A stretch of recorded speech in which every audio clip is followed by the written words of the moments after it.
It's all about capitalism, it's all about wealth creation. This is not a regular think tank that talks about every single issue out there. We are laser-like focused on one issue. Economic, financial policy matters, your pocket. Whether you're from the left or the right, money matters. We've been extremely successful of creating a whole new generation of entrepreneurs. This is what the Financial Policy Council is all about.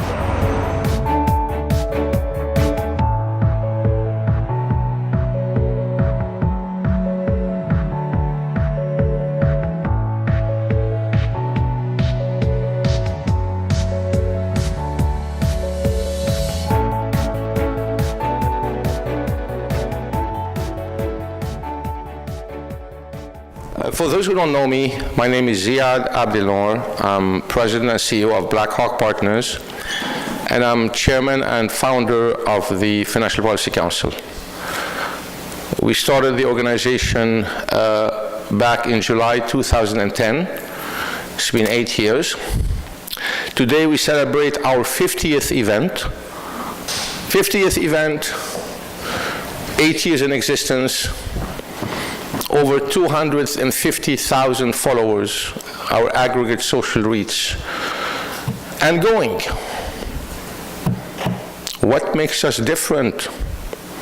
What do we stand for? I keep being asked this question all the time. Well, number one, unlike many nonprofits out there, we focus on one thing only: your pocket, making money. This is what this organization is all about. All the rest is for the birds. They can analyze and superanalyze as much as you want. If you want freedom, you need to make obscene money. Not some money, obscene money. Now, how do you make, somebody asked me, how do we make this kind of money? Some of the audience there. Ziad, how do we make this kind of money? Well, number one, to make this kind of money, you have to have access to intelligence, second to none. You have to know stuff that very few people know. It's not by reading the Wall Street Journal that you're going to make money, or the New York Times, or the Forbes, or the Money, or the Inc., or all this stuff. These guys are parrots. They will never share with you this kind of stuff. Like, I was at a conference of billionaires the other day. I asked a guy who's a multi-billionaire, point blank in front of everybody, so how did you make this kind of money? He told me, I'm not going to tell you how. Point blank. So nobody's going to give you this information. Nobody's going to give you power. Nobody's going to give you money. Nobody cares about you. This is how you have to think. The government doesn't care, uses you as a pawn to vote, whether Republican or Democrat. Nobody cares. Even some of your family members, sometimes, believe me, they don't want to give you that much power.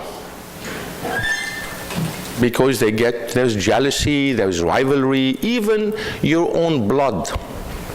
Bottom line, I'm telling you the bottom line here.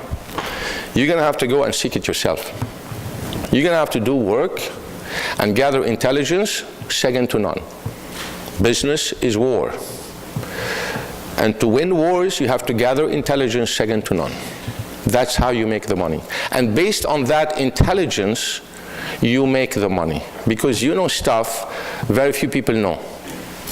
Aristotle Onassis used to say, even if you know one thing only in this world that nobody knows, and you bet on it, you're going to make a lot of money. So this is how you have to condition yourself thinking. You know, when I do business, I never make one phone call, one cold call. I never made a cold call in my life, and I will never do that. Because when you make a cold call, you're already, oh, these guys, you know, marketing machines will do this for you, will promote you. You know, to really make the real money, you have to attract the money, not pursue the money. You have to attract it. You attract the money by building your brand, and this is what we're going to talk today with these experts right here. How do you attract the money to come your way? You're not going to attract the money to come your way by saying normal, traditional, ordinary things. You're going to have to piss off a lot of people. You're going to have to say things that very few people say or do. And that's what, honestly, I do every day. I have tons of enemies, and I love it.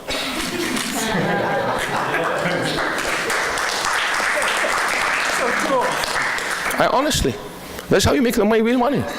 You're not going to be by being Mr. Nice Guy, etc., sharing the, no. When you attract them to your circle, then you start, these are mostly, the people you're going to attract are people who are like-minded. And because they're like-minded, we're going to start strategizing together how to make the money the next move. You can do whatever you want as long as it's legal. So try to stay within the legal framework and think outside the box. So this is not about making money, but branding is also about making money. Because the way people understand branding is that, oh, I have to have a nice image, a lot of friends, I have to be considered friendly. No, no, no. Sometimes you have to be the biggest SOB in the world, in my opinion, to attract this kind of money. You know what? Somebody told me some time ago, you have to be very arrogant with the powerful and the mighty, and very nice with everybody else. 99% of the people are the reverse. They suck up to the powerful and mighty. Yes, sir, yes, your highness, yes, Mr. President, yes, Mr. X. And they are very arrogant to the waiter and the janitor, etc. No. The powerful and the mighty respect power. They respect people who are not going to be used as their doormat. So it's totally different than what we were taught in business school or in life. You know, the way you make money, the way you attract money, the way you brand yourself. We will talk about branding, but before we do that, we have a lot of people here, entrepreneurs, awardees, we want to honor. I want you to remember one thing. The best bragging you can do is when people brag about you. Okay? Remember this. That's the best bragging you can do.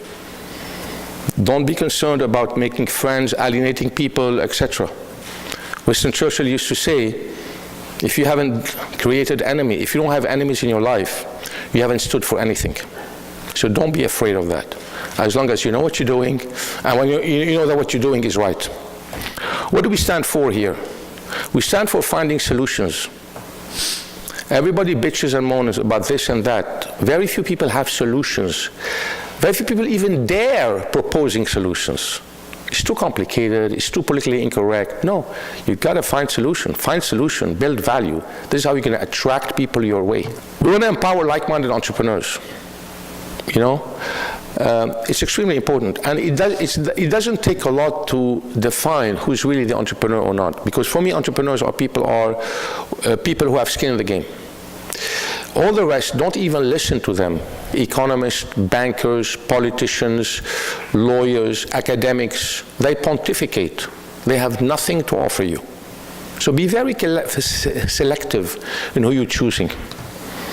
And this is what the Financial Policy Council is all about, is gather these kinds of people, platform. Our legacy is to have as many millionaires and billionaires as possible in this room. Ideally, every single one of you. It's crazy. People tell me, this is crazy what you're saying. Yes, it's true.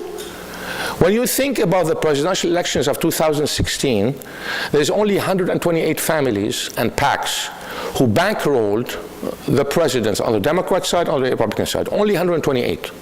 Think about if we build an army of 5,000 or 10,000 millionaires and billionaires. You become dangerous. That's power. That's making a difference. That's being a game changer. All the rest is for the birds.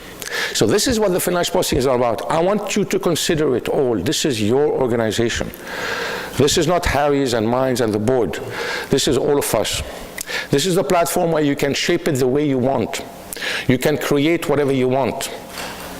You can dream, you can build, you can network with like-minded entrepreneurs. I'm not going to take a commission if you make a business with somebody, but don't worry. You can make as much business as you want. I want you to become wealthy, rich, powerful, informed. And also then to train and create another group of leaders, not followers, who are going to follow you. It's going to snowball. It's going to go viral. That's being real effective. So first I'd like to thank the board members who are here, and I want you to give them please a big applause.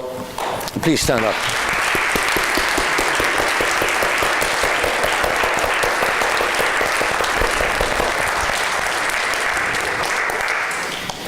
I would like to give a special thanks to our new board members, Stanford Silverman, who just joined the board a couple of weeks ago.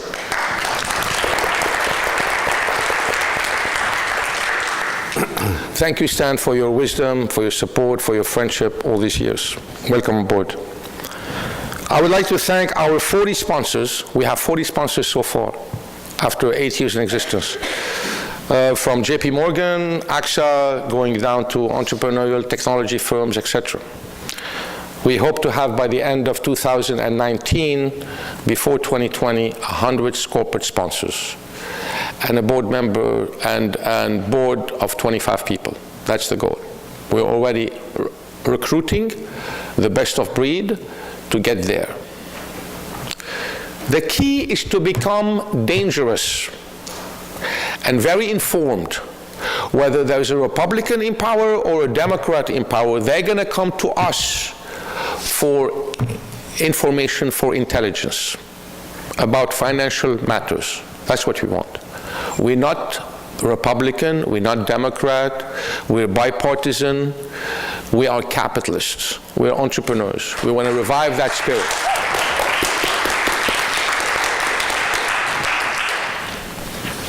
So it's all about entrepreneurship. Today, unlike any other event of our last 49 events, we have 3 awardees for Entrepreneur Award. 3 outstanding individuals. So I'd like to invite all of them, one after the other, to speak a bit, about 10 minutes, how they got to be who they are today, what inspires them, and maybe this would inspire you a bit. I would like to present the first award to Jinan Glasgow George. Please, Jinan, join me here.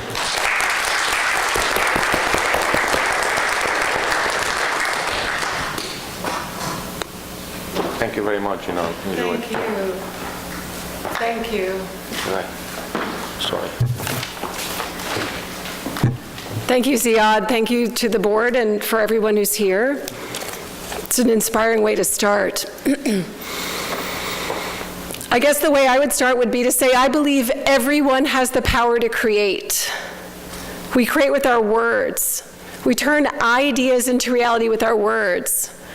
I'm a patent attorney. I help create assets with words. When we build it and we call things into being and they become assets, then we can trade and exchange them. One of the reasons our country is so amazing is that we have a very vibrant patent system.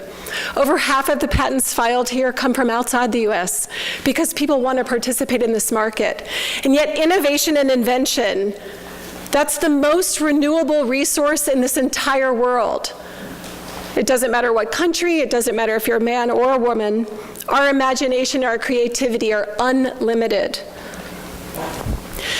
Every patent is an inventive solution to a problem. You talk about access to intelligence. What if you had access to 10 million solutions and counting? That's the data in our patent system in the United States. In China now, it's the fastest growing patent system anywhere. Over 1 million new inventions are filed every year. Over 500,000 here in the US. Every type of industry, there's investment in intellectual property. You can only invent from what you know. The more you see, the more you know.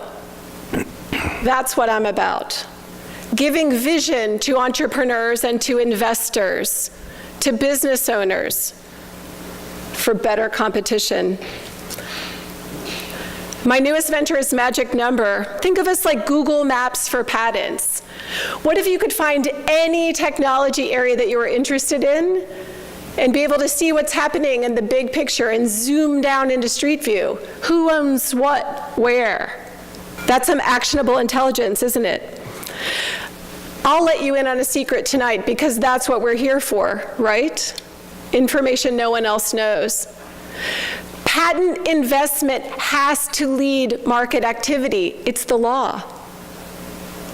Great, who's paying attention to it? Where do you find information about this? It's in the patent repository. They're super tedious documents to read. Good news, you don't have to read it. At Magic Number, we make it visual and interactive. It's the one asset that is the most valuable asset in almost any company, and yet most CEOs don't know what they have, they don't know what they're using, they don't know what it's worth. I believe that we help people realize their true worth. Part of the way we do that is turning ideas into assets, into reality, and making connections.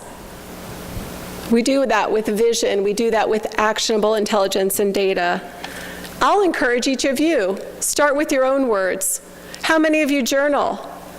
If you don't pay attention to what you're thinking, who else will? Write it down. That's the beginning of creating reality. That's your idea journal. From there, you might solve problems. Those are inventions. Maybe they're patentable. Maybe they're assets. No one will know if you don't write them down. I'll encourage each of you to try to connect tonight. Share some ideas that you have. Listen to your own words and continue to create. Thank you.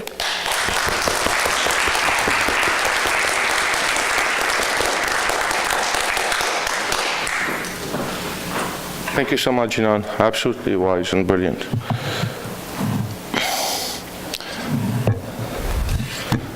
Second Entrepreneur Award goes to my good friend, Brett Siakowski. Brett, come in, please.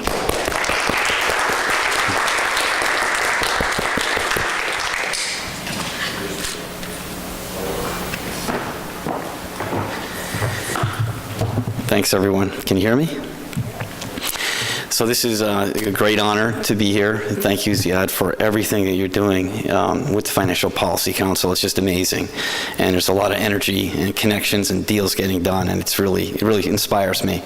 I want to just give you a little story about me and my background, how I got here. I think if I go back to being an entrepreneur, Boy Scouts. I started off in the Boy Scouts, learned to be resourceful and prepared. I was one of the youngest Eagle Scouts in the country.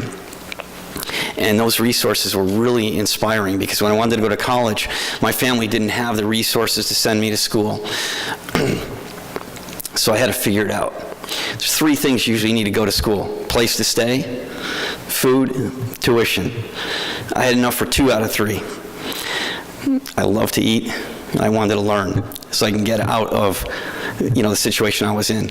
So I moved around. I, sleep on the couch, sleep on the floor, and basically just moved around wherever I could, be warm and cool in the summer, and just to be able to get my degree. I got my first degree, electrical engineering at Northeastern University in Boston, and I learned a lot because I had to work for everything that I have earned and everything that I have. No handouts, and it was really inspiring. And what I try to do around me is inspire folks to do the same thing. You can do anything. All you have to do is put your mind to it and your heart in it. I've taken all the gifts that I've had in my success, and I mentor people, and I help folks that have never started a company before, they've never filed a patent, that have never thought that they could do it, and it's amazing when you just give a little bit of inspiration to someone.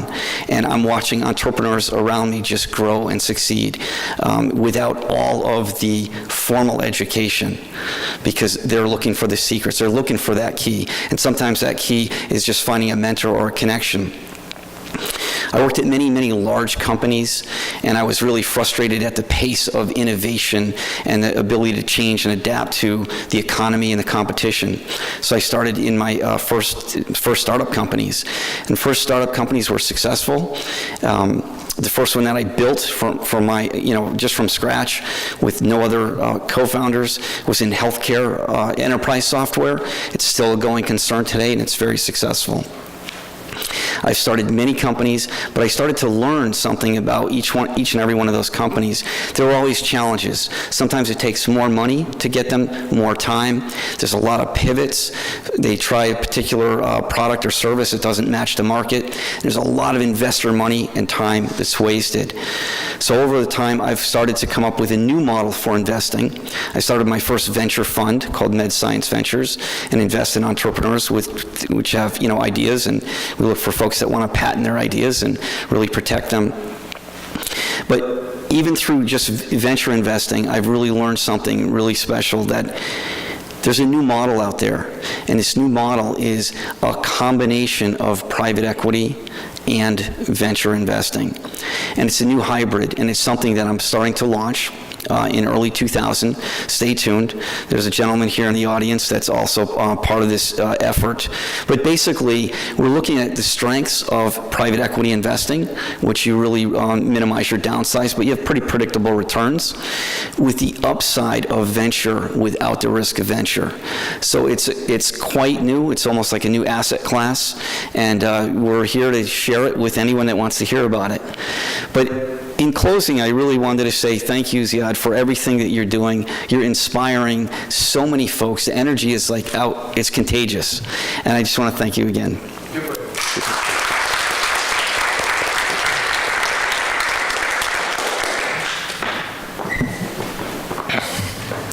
Last but not least, where is he?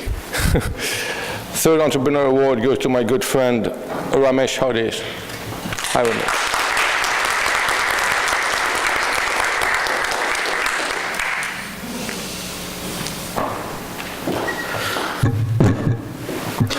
Good evening, ladies and gentlemen. I thank Ziad and his board to confer this award on me. Just a few words about me. I started my career 28 years ago with a capital of less than $110 back in India. And we have grown and over a period of time. And I chose to come forward and set up this plant, the first plant in North America to manufacture sodium methylate catalyst in Iowa. And we would be emerging. When I started this plant way back in August 2016, we were in competition with the big boys from Germany. And these people, as they are, they always try to put the smaller guys down. And they work seriously on that. But I believed in two virtues really are very important for an entrepreneur to be successful. One is patience, and second is perseverance. And these two virtues, I think I strongly advise everyone known to me around that you need to have it to be successful. And after 2 years of successfully, of being patient, now I think the big guys have turned around, and now we are emerging to supply to them itself now. And hopefully by 2019-20, we would be the largest producer of sodium methylate in the world. Having said that, I once again thank you all and thank Ziad for the opportunity. Thank you once again.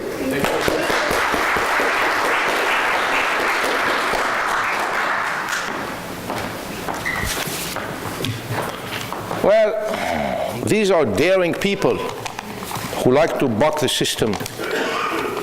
These are rebels. That's what entrepreneurship is all about. Doesn't matter the nationality, the color, the gender, the education. I really believe there are three things, if you notice, that are essential, some common traits in entrepreneurs. And I think if you lack one of those three things, I'll tell you what they are, you're never going to really make it big time. You'll make it, you'll make some money. 99% of the entrepreneurs, in my opinion, are lifestyle entrepreneurs. They become entrepreneurs because they have no other choice. So they can become entrepreneurs by default. And they need somebody to back their lifestyle. These guys never become really big because they don't have these three ingredients I'm going to tell you about, and because they never become serial entrepreneurs. If you notice with these three people and others that we have honored in the past, there are three major criteria. And all of them, the three criteria, are equally important. Doesn't matter about education, about origin, about anything I mentioned before. Number one, guts. Entrepreneurs are the real successful, super successful entrepreneurs are fearless. They're not afraid of anything. If they have to buck 7 billion people to come against them in their idea, they will come against them. If you have the guts and no brains, you're a loose cannon. If you have the brains and no guts, you're a bureaucrat. Tons of them around. You really need both. And third, so guts, brains, and third, heart, passion, compassion to people. You're after all a human being. A lot of people they don't become human anymore. You know, they become like machines, robots. They don't care about people anymore. People are just numbers. It's like a factory. You cannot forget about that. These are the people who are going to make you. Compassion for people, big heart, guts, and brains. That's what it takes to really be super successful. I've seen it long enough to come to that conclusion. So let's talk about today, the topic is going to be about branding. That's so important. A lot of people don't really realize how important it is. And a lot of the entrepreneurs, a lot of the top CEOs of companies have not focused, and even today, in my opinion, are not focusing enough on branding. They think it's going to come by itself. No. But there are different ways of branding, whether personal branding, corporate branding, the experts here will explain to you. So let me introduce them first, and then we can go over some of the questions. So the way it works is the following. I'm going to ask them a number of questions.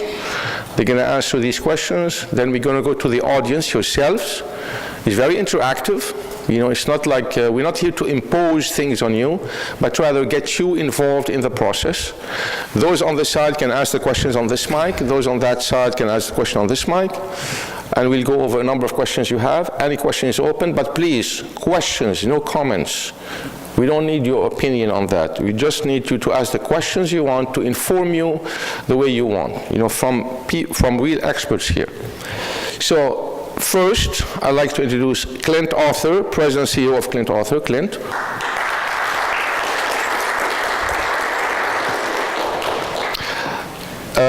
I'm doing them, by the way, by alphabetical order, just for things. Raoul Davis, the contributor for Forbes and partner from the Ascendant Group.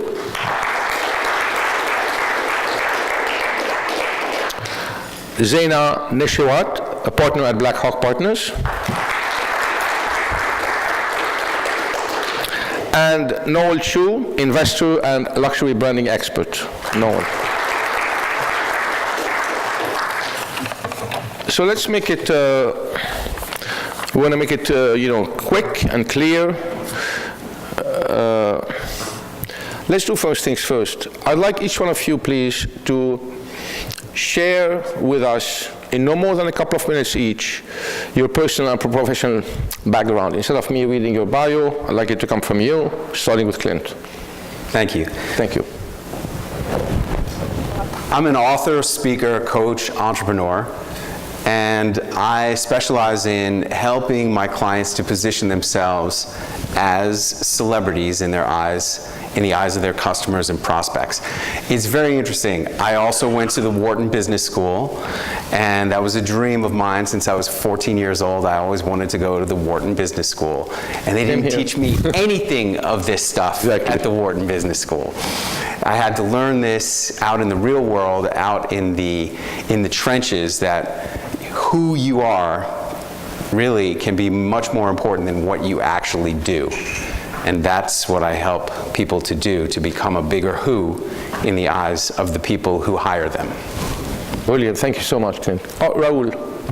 I was a 22-year-old in undergrad who booked a speaker on campus. I thought it was cool, so I asked the speaker bureau if they had any internships. They said no. I said, well, give me one anyway. So I started booking speakers across the country, did that for a few years. Right when I was finishing grad school, two of the clients from the bureau approached me and they said, well, Raoul, we love working with you. Why don't you start your own company? We'll become your first two clients. I said, okay, why not? So started ascending in 2004. What we realized within a couple of years was what determines how much they speak is their popularity or their brand. So we began looking at PR and securing book deals to help our clients. A few years later, we began having some more CEOs and executives come in, and we decided to build a whole model around CEO branding. And if you think about your Jack Welch's, your Richard Branson's, the way you build your brand as a CEO, it can help you grow your company. So we've bottled up that formula over the last several years. That's me. Thank you, Raoul.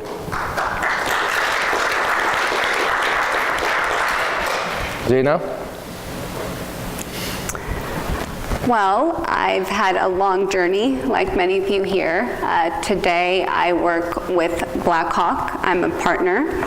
We basically breed and train and empower warriors and gladiators. And we do it well. We make money. That's what we're here for. That's our business model. We make money whether the markets go up, whether the markets go down, we're making money.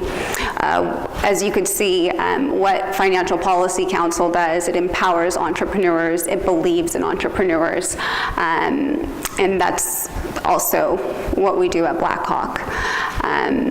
And me personally, I've been branding for about a decade now. I've done everything from advocacy, missile defense, to energy and speech writing. And I'm really excited to be here today. And thank you, Ziad. Thank you, Zana. Thank you, Rob.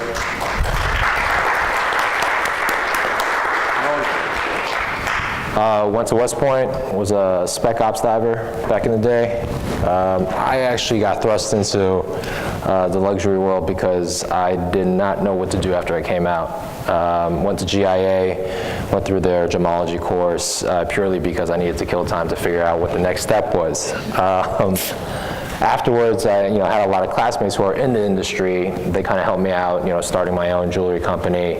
And the way that I segued into wine, which is my second major business, is because I attended a event at a prestigious jewelry company, and I didn't drink wine at the time. So I went in, the vineyard owner was actually there at the door when I went in with my date, and he asked, what do you think of our wine? Absolutely didn't know, taste, aromas, any sort of adjectives, didn't know what to say. I just said, it's good, I like it. So he asked again, he was like, this is our Chardonnay, it was aged this way, it was done that way, and I'm like, yeah, I agree with you, it's good. And so, I vowed to never have that situation repeat itself. So went to the ICC, went through their sommelier course, became a sommelier, traveled all of China for a year in order to write my book, China Through a Glass of Wine. And, everything else is kind of history now. Thank you, Raoul. All right, guys. The word branding is used so often today that it has almost lost its meaning. What is really branding, according to each one of you? If you could define it as specifically as you can from your own perspective. You guys have 4 different backgrounds here. So to me, branding is about building an emotional connection in the marketplace. And really, all of us have 2 choices. You can either get branded or you can get labeled.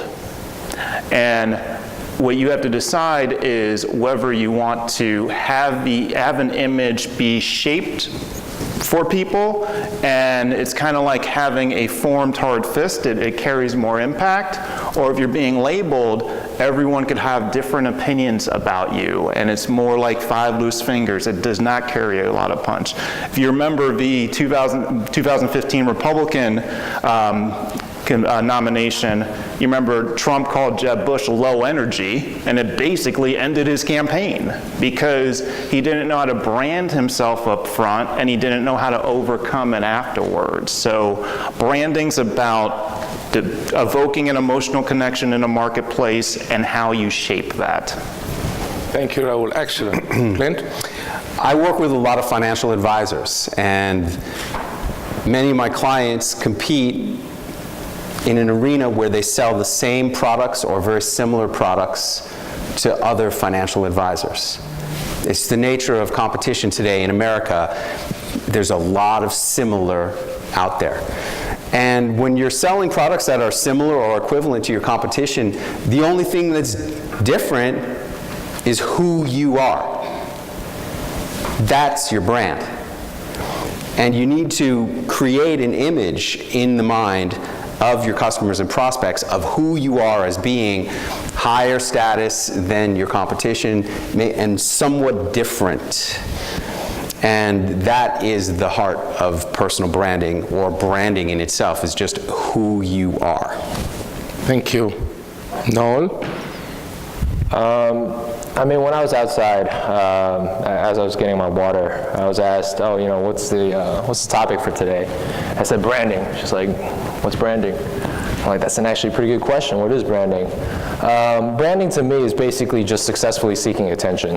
At the end of the day, like everyone mentioned, you know, it's about setting yourself as different from everyone else, being the best. But again, what is that? It's just getting everyone's attention to look at you. You are the expert. Your product is the best. And if you're successfully able to brand yourself, then, I mean, it's just everyone having their attention focused on you. Thank you. Zana? Well, you know, branding came about like years and years ago, right? Ancient times. It was used to, you know, you brand what you own, so you could distinguish your products from other people.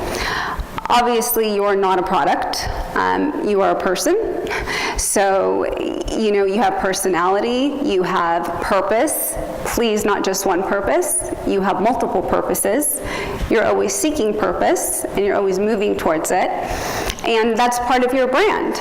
So your brand isn't this stagnant thing that just, this is my brand, this is me. No, you are multiple things as you are multidimensional.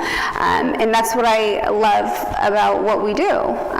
And just like you need kind of, I describe it as, you know, some people get a personal trainer. It's not that, you know, you don't know how to do the exercises, but, you know, you just need someone to guide you. But once you pick it up, it's like, I got this. So that's what branding is, I believe. It's always changing. You don't have to, it shouldn't be a stress. You shouldn't have to worry so much about your purpose, because your purpose is always changing. And it's a very important part of your brand. Thank you very much. Excellent. Okay, some of you guys specialize in CEO branding or celebrity entrepreneurs.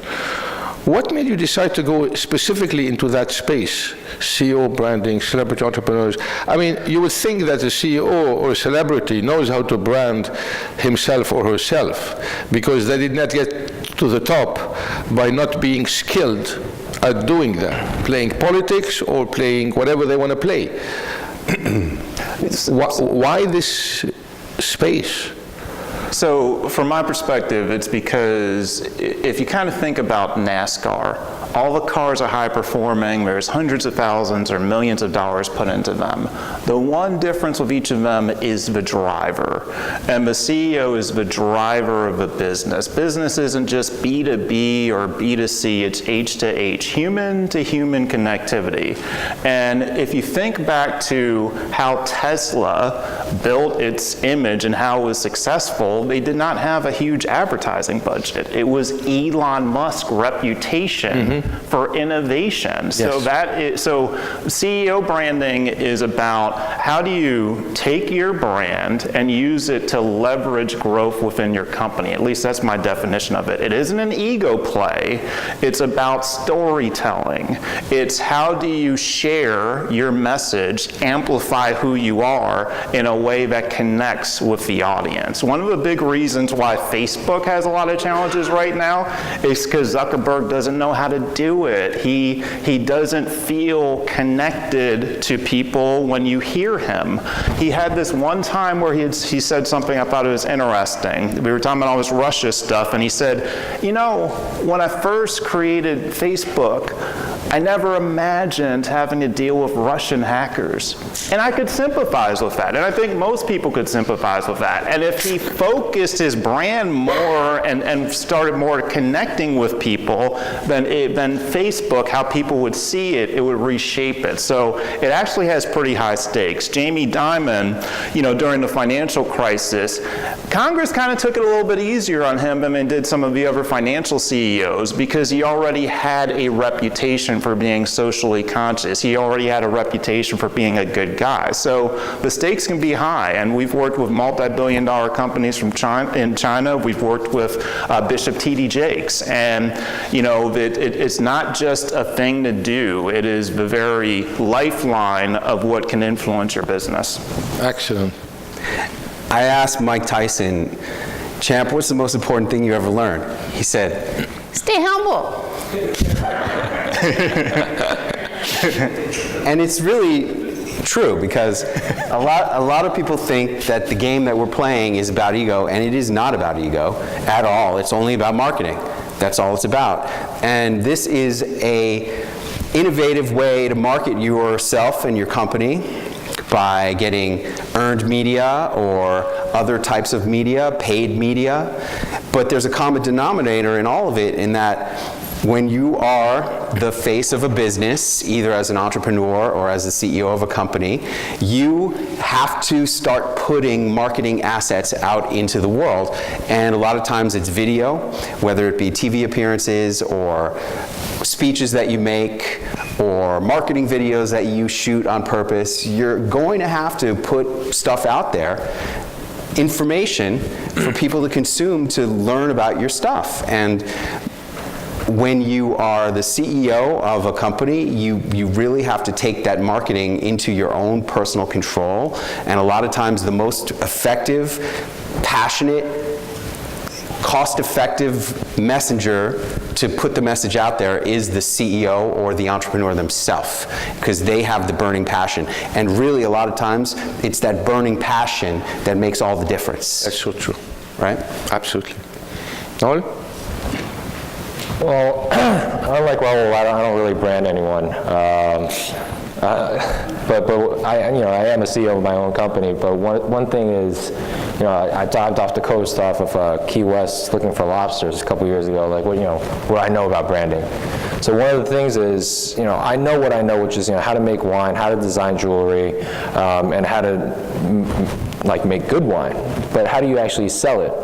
How do I know, or how do I bring attention onto my product, and how do I know and make myself to be an expert in this field, right? So, I got a recommendation, why don't you write a book? If you write a book, obviously you can't just, fill pages up with BS all the time. You can't, you attend events, right? You say, hey, I'm an expert. Okay, cool. Like, who's going to fact check you on this? So really, CEO branding is just about placing you in the right directions, tying you with legitimate companies or other people who are legitimate, who have already built themselves up, who will add their legitimacy to yourself. Great. Zana?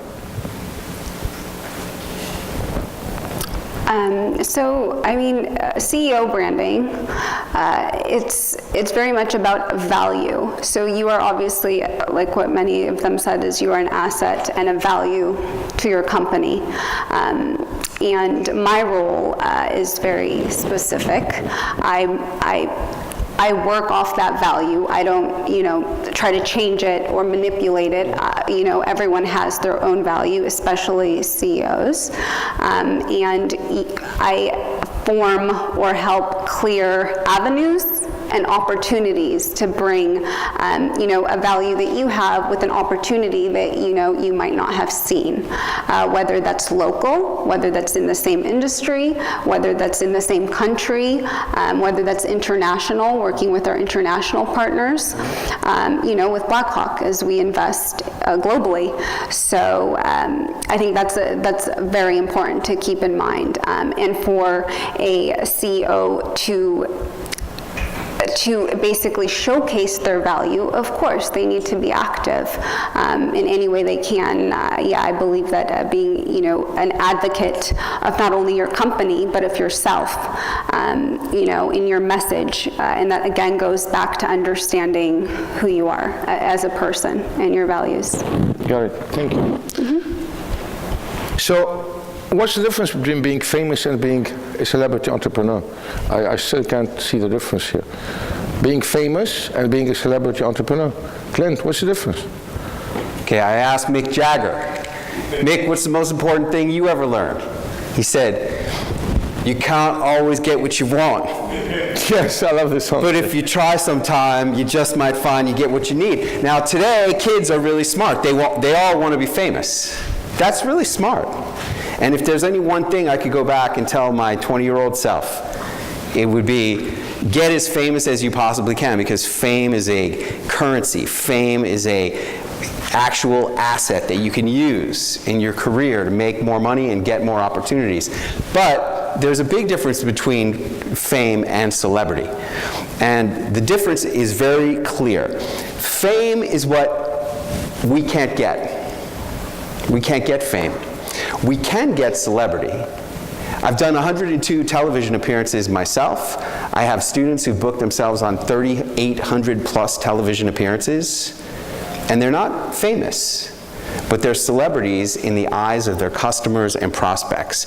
The essential difference is that people who are famous are known by everybody, and those everybody's may or may not, and probably are not going to be your customers and prospects. It's just too big of a pile of straw.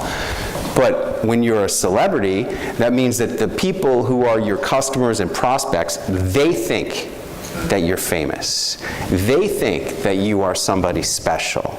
And that is how you commercialize the elusive fame and turn it into celebrity. So the people who make the money are the celebrities. Yeah, the people who make the money are because they're laser-like focus on that specific market rather than spreading the net very Yeah, wide. they are famous to a marketplace. That's true. That's the essence of celebrity.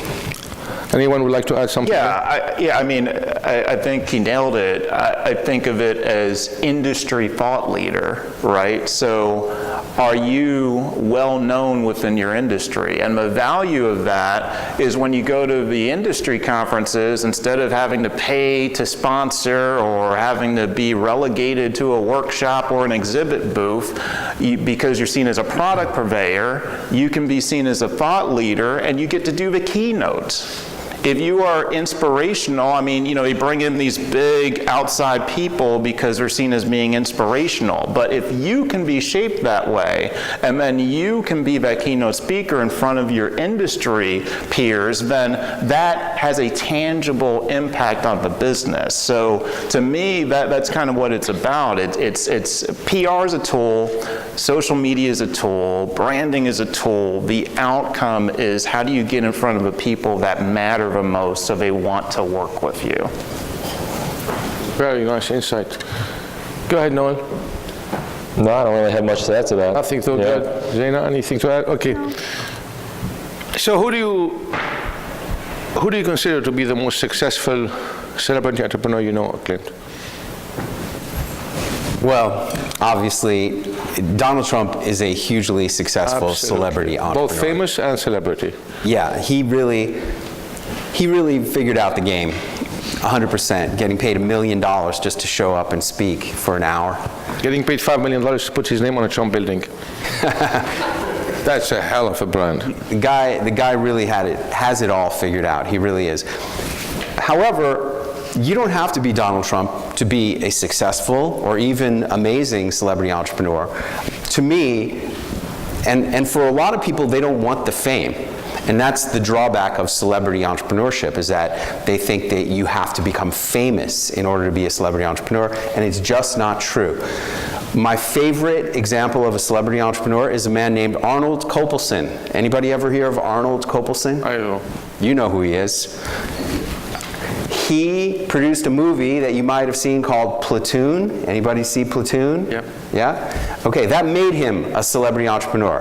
They gave him an Academy Award, they put him on television, he started hanging out with all the big celebrities, and he had best-selling movies. He used celebrity entrepreneurship from then. See, nobody knows who he is. He's not famous. But to his target market, he's a real celebrity, or was. Unfortunately, he just passed away a couple of weeks ago, and I was at his funeral. And he produced 29 feature films with every major movie star in Hollywood. He was the king of Hollywood for the 90s and all throughout the 2000s. He produced movies with Arnold Schwarzenegger, Michael Douglas, Keanu Reeves. He produced Seven with Brad Pitt. He produced The Fugitive with Harrison Ford. $3 billion worth of movies, and nobody knows who he is. The only people who knew who he was 25 movie stars and their managers and agents, 10 studio heads. Total it up, probably 100 people thought that he was somebody. But that's the essence of celebrity entrepreneurship. Your target market thinks that you are the god.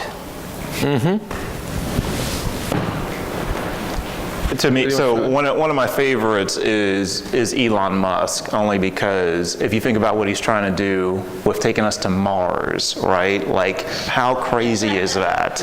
But he makes it sound so real, and you believe him because of his reputation for innovation. And the thing he tells his investors, and you'll appreciate this, Ziad, because you could never get away with this, is he tells them that, you know, give me this $15 million, and you might see it back in 10 years or 20 years, you know, and we'll see. And they give him the money because they buy into his vision, and they don't put him on a normal timetable because, again, his brand equity has built that for him. So, and that's a very important concept, is that you build brand equity, it allows you to then leverage that in different ways. Absolutely. Although I'm not really sure about his business savvy. I mean, he's a very good marketer, very creative, very smart, real scientist.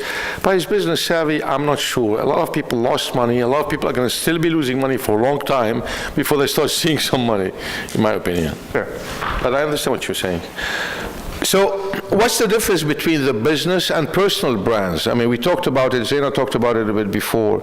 Business and personal brand, I mean, especially the ones that do it right, you know, and the ones that are failing. You know, what makes them fail? Confusing the two or not focusing on, I mean, you know, I'd like to know the difference between that, if you don't mind. Clint, start with Clint. One of the things you'll notice about Donald Trump is his consistency. I think that consistency is a very important element of branding, whether it be for a personal brand or for a corporate brand. There are certain things that you think of when you think about Mercedes-Benz, elements of quality and beauty and style and design. Those are consistent attributes of the Mercedes-Benz brand. And the same goes for Donald Trump. I saw a thing today, it had a rendering of Donald Trump's head with a shaved head and a beard. And the message was he should just go for it instead of having that crazy hair that he has. But he'll never do that. He'll never do that.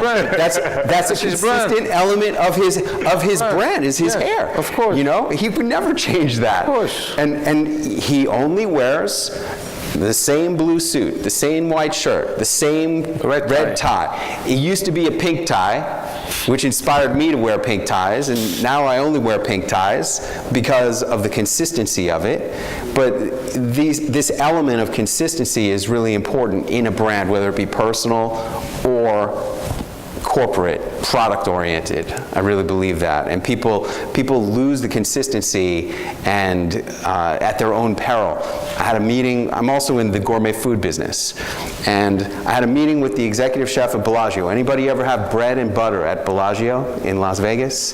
Thank you. You helped to put my daughter through college. Because all the bread and butter at Bellagio is my 5-star butter.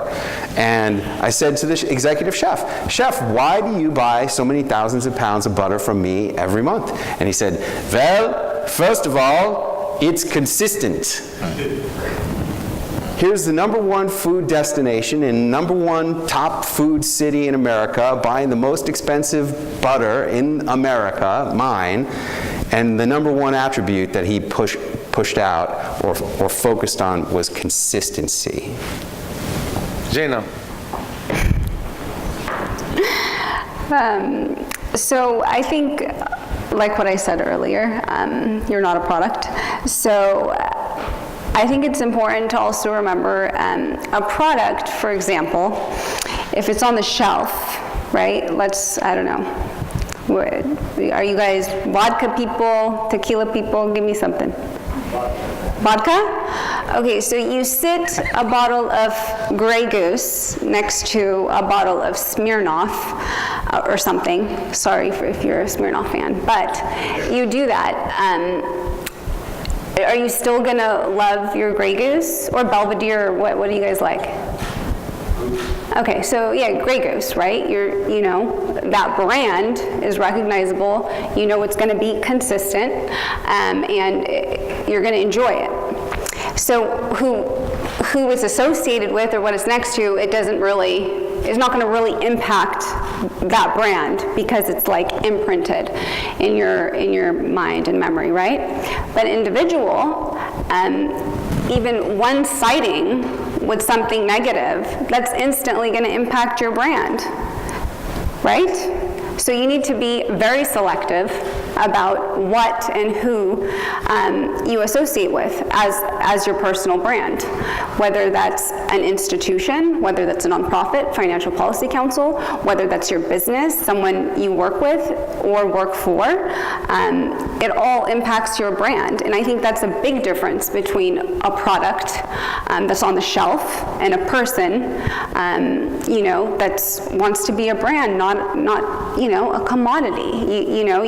You don't want that. So I think you need to be selective and to say no a lot. Mm-hmm. And that's how you really establish yourself as unique and individual. Thank you, very good point. The consistency is again very important, and it's something you can have your team help you with. We help our clients by booking the media for them, handling the social media, securing the book deals, but the part that's really on you that makes people different is ruthless persistence to their brand. If you look at someone like Kobe Bryant, I'll tell you 2 stories real quick. Kobe's in a gymnasium with a guy who used to play for the Detroit Pistons, and the guy wants to go talk to Kobe, and Kobe doesn't say anything to him. The guy's like, "What's going on?" Guy tries to approach Kobe 2 more times. Both times Kobe is ignorant to him. Finally the guy says, "What is your problem?" He said, "I heard what you said. I heard what you said. You said Dwayne Wade was the toughest person to guard in the NBA. I'll be coming to see you real soon." Number 2, Kobe is at Staples Center, and a player from other team comes out, starts shooting jump shots. Kobe notices him, and this guy keeps shooting. He plays for about an hour and a half before the game, and he gets tired. He goes down, sits away, and leaves. And Kobe is still out there the entire time. So Kobe drops 40 points that night. The guy says to him afterwards, "Why were you out there so much? What was the point?" And he said, "I wanted you to know that no matter how hard you work, you're never going to outwork me." So that ruthless persistence, is that what Trump does as well, is that you've got to be ruthlessly persistent with your branding. Absolutely. So what's the ultimate measure for how effective a brand is, especially for celebrity entrepreneurs? What's the ultimate measure? Make money? Well, you could call it making money, you could call it having impact, you could call it influence. Those are the polite ways to say making money. Forget about polite. Don't choose polite. No, I get it. but it's true. I mean, he became the president not to make money, but to have impact and influence. It's true. And that is the ultimate measure of celebrity entrepreneurship. I basically wanted America to make money. America to get out of the mess. It's much bigger than him. It became much bigger than him. Became a movement and changed the world. And that is the true measure of celebrity. But you know, what I love about celebrity entrepreneurship is the impact that it has on the person. Because what I really have found is it's not the millions of dollars that I've made because I was on the Today Show. It's who and what I've become in the process of getting on the Today Show, and then having that asset and deploying that asset on customers and prospects to create opportunities has really transformed me as a man, and it's allowed me to transform the men and women who work with me and become my clients and my friends. And I really believe that the real power, the ultimate power of celebrity is the personal transformation that you get from it. Love it. Zana, you want to add something? Yeah, it's about longevity as well, and legacy. So if you can, you know, really have that kind of impact, and again, extend your value as President Donald Trump has done. He didn't just stop at creating the Trump Towers. He said, I'm going to run for president. And he did, and he won, and now he's creating wealth for our country. And I believe that's very powerful. And so if you as a CEO, whether you're just starting out or established, can have that kind of grasp on your value and really pursue whatever, you know, opportunity you believe you have value in. So many different avenues: education, social media, you know, religious institutions, anything you want. It's there. You know, you really have the power to create, and you know, it's your imagination, and that with vision, with discipline, you know, execution, you really can. Your value can really extend. Absolutely. So for the audience here, what practical strategies you recommend for them to use today to improve their brand? Relentlessness, longevity, what? What exactly do you recommend? How do you go from being nobody to at least start being somebody? Maybe not a celebrity entrepreneur, super famous, well, why not? But how do you get there? How do you get there? How do you kick their ass? Well, I think you got to understand, what is it about you that makes you unique, and really kind of triple down on that. And you can do that by, you know, maybe thinking of a moniker, way to describe yourself, or to just consistently hit that point in conversations. We had this client, Dr. Jacqueline Del Rosario, very hard name to say, right? If you say it, you're not going to remember it. But she was a marriage counselor, and so we started positioning her as America's marriage coach. Much easier to remember and sounds kind of more important. Noel, you know, Noel is in a luxury space. When we worked with him on a PR campaign, we positioned him as a prince of luxury because he had sold a bottle of champagne for $1.8 million, the most expensive in history. So think about ways to frame your brand, and it doesn't have to be a moniker, but if you're in conversation, use certain trigger words and consistently use them so that people start describing you that way to other people. Yes. Yes, absolutely. Good. I have very clear vision of this. I'm going to release my 24th book. It will be a bestseller on January 1st, and it's called Celebrity Entrepreneurship. And it's all about exactly how do you do this. And there are really 5 easy ways that any one of you can and should pursue in terms of creating a real celebrity positioning for your personal brand. The first one is going on TV news and talk shows. Now, you don't have to go on the Today Show. When I called up my first publicist, I said, get me on the Today Show, and she laughed at me. She said, you're a middle-aged guy nobody's ever heard of. You got a self-published book nobody's ever bought, no TV experience, but why? They're never going to put you on the Today Show. And it took me 57 appearances before I could work my way up to that. But along the way, I went on lots of local TV news and talk shows, and anyone can and should go on local ABC, NBC, CBS, and Fox to get experience, to learn how to be a guest, to get videos, to get all these assets that really will help your career and transform you as a person. Next is speaking. Being a speaker is so important, and that's where a lot of the personal transformation comes from, because being a great speaker allows you to walk into any room and just show up and make a lot of money or impact or influence whichever you want. And it's really important to speak at important places. I call it VIP speaking. Speaking at places like I've had the great privilege to share my message, this message, at numerous events for the Entrepreneurship Club of Harvard Business School, at NASDAQ, even at West Point for the leaders of our nation's future, which was a great honor for me because astronaut Buzz Aldrin was right next to me on the stage at that event. What a thrill. And VIP speaking is something that everyone should aspire to, work for, and make happen for yourself. All of this is about making it happen for yourself. Love it. Very important. The third thing is being a best-selling author, writing books. If you have something that you're an expert about, write it down. And if you can't, I write books without even typing a word. I just speak the book. I make a list of the chapters I want to cover. I usually email it to myself. And then I pull out my phone and I start talking into my phone and writing down and speaking the topics that I want to cover. That makes the book, and then becoming a best-selling author today is very easy on Amazon.com. Then winning awards. God bless you for giving these entrepreneurs awards. It's so important to have awards like that, and it's so helpful to create distinction for yourself in the marketplace. Now you're an award-winning entrepreneur, and that I better see something about that on your website, like ASAP, and it could be a photo of the award. It should be a photo of you receiving the award, but you should also have some kind of a graphic image that you create in Photoshop to represent that award graphically. And then you'll stack those all up on your All the awardees. On your website. And then, yeah, all of you.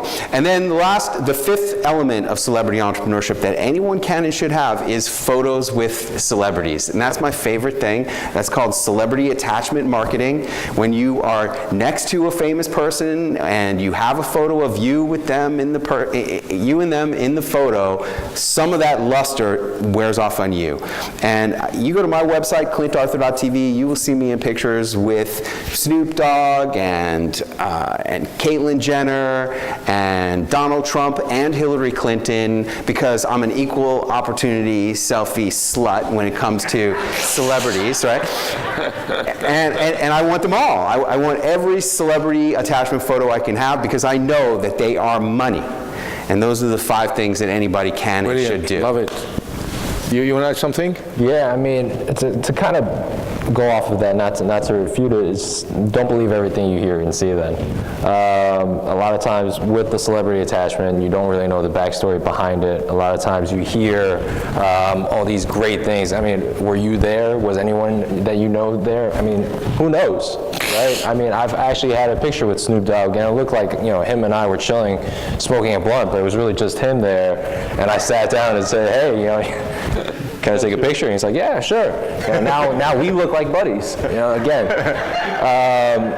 So again, you really have to not believe everyone, you know, whatever they say that's out there. Oh, I have 100K followers. If you hire me, I'm definitely gonna, you know, boost your following, boost the likes on your page. I mean, those followers could be bought. I mean, all the pictures that they posted, I mean, are edited. You know, they might just be some, you know. Sometimes you hear these stories, this really hot chick, she has, you know, all these pictures of her in a bikini. Really, it's just a guy who's using Photoshop to Photoshop himself all over the place. I asked Snoop, what's the most important thing you ever learned? He said, life's too short to smoke cheap weed. It's true. It really is true. I mean, I don't smoke weed anymore. Me neither. But, you know, it's a nice metaphor. It is. For life. Like your $1 million bottle of champagne. Yeah. Life's too short not to buy $1 million bottles of champagne. If you have $1 million. Taking orders, who wants $1 million bottle of champagne? No one? Just to close, you know? We'll take the cheap weed. It's funny. You want to add something? Yes, life is too short, so don't accept the status quo. Don't, for your brand or otherwise. And also, what we like to say is don't just survive. You want to thrive. So don't, don't settle for less. And again, this goes back to associations. Don't be selective, I think, because it really does, it kind of sneaks up on you, the impact of who you surround yourself with, the people.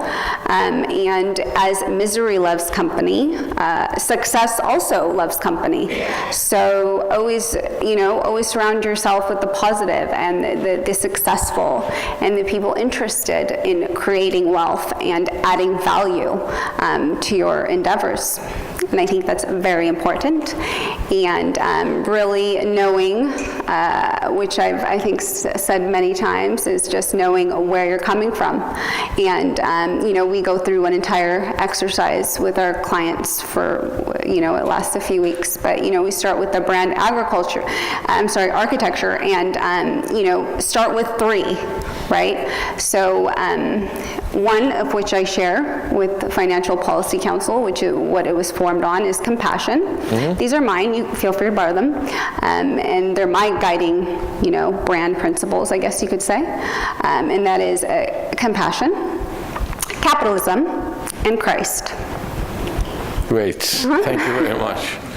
All right, it's up to you for the questions. We have like maybe 15, 20 minutes for you in the audience to ask any questions you have.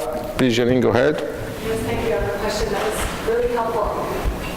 I like the comments that you made about using your passion as the celebrity entrepreneur, but we also know that you are engaged in the process of helping others. How do you advise, or how would you suggest that a young entrepreneur, newer entrepreneur, determine who helps, how to hire a management group, a manager, a team of people who will represent you, not modify your brand? Well, a couple things. One, I see too many people who work with a team that tries to change who they are because they're trying to follow some type of trend.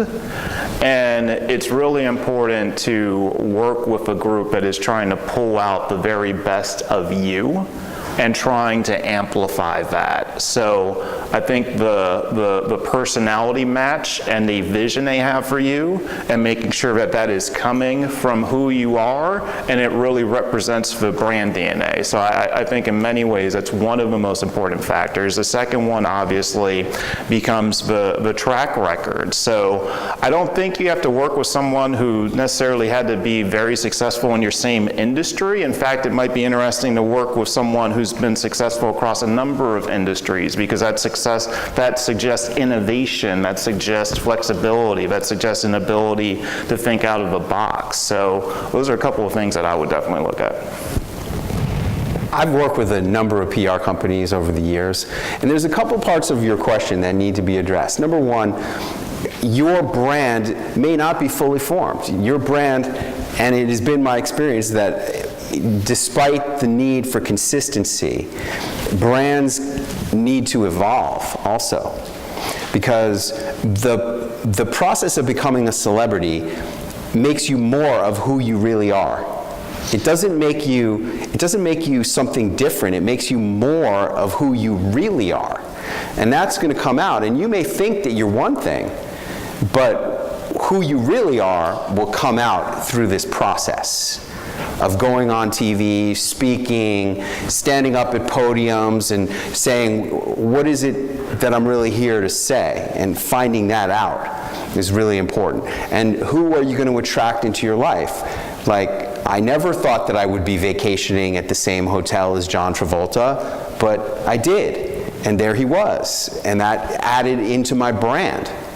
So that's all part of it. But then for the young entrepreneurs, it's really essential that you become a discerning buyer in the marketplace. It's really important, because marketing people are really good at marketing. And they are really good at getting you to believe that they have something for you that they may or may not have. And for me, it always comes down to, well, what is the guarantee? What do I get when I pay you X amount of money for a month, 3 months, 6 months, whatever these contracts are? What do I actually get? How do I quantify this exactly? Yeah. That's what I deal with every day. How do I quantify this? What do I actually get? And that's why, you know, my wife, I'm so blessed to have my wife with me and to have her support in everything that we do. She's sitting right there in the front row. God bless her. And you know, what we really try to do is focus on stuff that we can guarantee that we're going to deliver. Everything we do, we guarantee we're going to deliver you X, Y, and Z, and you're going to know in advance what you're going to get. Great. Thank you, Clint. Daniel, go ahead. Thank you, Chairman. This is so fascinating event, and I learned a lot. Thank you. My question is more on corporate brand. Each of you can share with us what company or what corporate brand has been most successful in your opinion in the past maybe 20, 50 years or 20 years, and what's the driver behind that brand? And please, thank you. That's a very broad question. Yes. Well, at the Wharton Business School, did you play the game? Yep. You played the game Yes, at the of Wharton course. Business School. They teach you that you need to be the Mercedes. Yep. Like, it's built into the game. So, really, the brand that they want you to emulate is Mercedes-Benz and what that stands for: high price, high quality. And a lot of times you will see that that is the best brand positioning to have, to be high price, high quality, and ideally the first mover into a marketplace. That's also an essential element of it. But, you know, to me, and what I wrote about this in my book, What They Teach You at the Wharton Business School, that lesson of the Mercedes-Benz brand is so essential, because if you're not doing high price, high quality, then why are you bothering to do anything? Why even show up if you're not going to deliver high quality stuff that's going to make you a lot of money? And to me, I also think that it's important that clients pay a lot of money for whatever they get. You know, the Rolex watch I paid a ton of money for is dear to me. I get so much value out of it because I paid a lot for it. And if you don't pay, you don't get. So, Look, that let me give you my answers. opinion on that, okay? Well, that is a very important question. To compete with these big boys is very difficult. Mm-hmm. It's practically impossible. So you have to find their Achilles heel, or to be the total rebel who's proving that what they're doing is wrong. And I'll give you an example. I wrote an article some time ago blasting Harvard Business School as being a bunch of egomaniacs in their ivory tower, stuff like that. And I gave a lot of examples. I know Harvard is very good, but there are a lot of things. I went after Harvard's Achilles heel, and I put them one after the other. 10 points that fail at Harvard. The article was read by hundreds of thousands of people. I got calls from Forbes magazine, other ones syndicated the article. It was published in the FPC, Financial Policy Council. So sometimes you have to discern yourself, take a totally different route. Like they say, look, a lot of the smart people who graduate from this Ivy League go and do the same thing, pretty much. Financial service advisors are pretty much the same thing, okay? But at the end of the day, they're sharing the crumbs. No matter how smart they are, the real smart guys are people who don't take this path, but carve a different path that's going to create a lot of trouble for these guys. So this guy is going to be the radical, the enemy, you know, the trailblazer. But this is the guy who's going to make the money.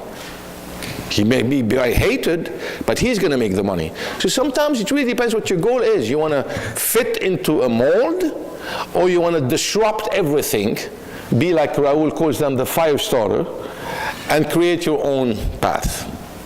But it really depends on your personality.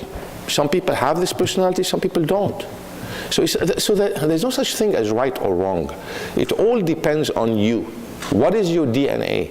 A lot of people go to war, they don't even know what their DNA is. Are you a warrior? Or are you more a pacifist? Or are you more a status quo guy? Or are you more an appeaser? You cannot, as Clint rightly said, change yourself. That's fake. Be yourself. But if you're yourself, you have to take the path according to that. If you're a rebel warrior, you cannot work for a big company. Forget about it, no matter how you try. And even if you do, you're not going to be successful. But some of them, because of the paycheck, they have to do that. So it's much more complex than that, to answer your question. But it really boils down to you at the end of the day. What do you want to accomplish? In my opinion. You're 100% right about that. I spoke at the USC Entrepreneurship Department, and they have the most genius logo of anything in the world.